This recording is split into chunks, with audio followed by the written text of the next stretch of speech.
Some encouraging news tonight for 3 Cleveland families. The investigations into 3 murders, 3 cold cases, are getting some help from the state of Ohio. It is a sign of hope for those families who have grieved for years, not knowing who killed their loved ones. Marissa Sines has details and reaction. Tonight, hope fills the home and hearts of the Haltons. That's how little they were now. Skylar's going to be 13 this year. We spent the evening with Sheila and Stephen Sr., just hours after they got the call from their daughter that their son's case was being taken over by the state's Criminal Investigative Office, BCI. When she called me, I actually got very teary-eyed. I didn't let the tears fall. Their son Stephen was shot and killed in the early morning hours of January 11th, 2014. His case has remained open, with no suspects or arrests made.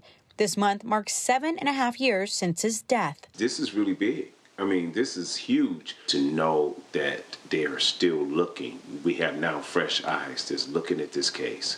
Once again, gives us great hope. Stephen's family telling us their daughter has been pushing for any advancement in Stephen's case. She did put a request in. This letter to BCI, signed by Cleveland Police Chief Calvin Williams, asking for help solving Stephen's case, as well as 2 others.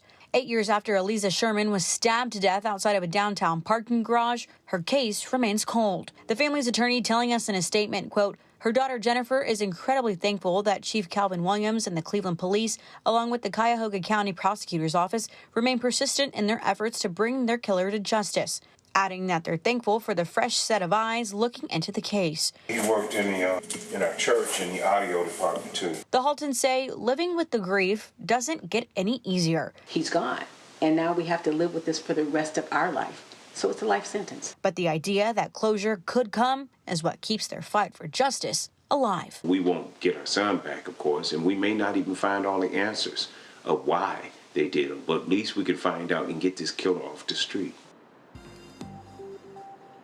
The third case being picked up by BCI is the case for Ryan Dixon. He was found shot in a car back in 2016. Now, the Haltons told me as much as they're seeking justice for their son, they're also praying for justice for the other 2 families. Russ? Marissa Sines in downtown Cleveland, thank you.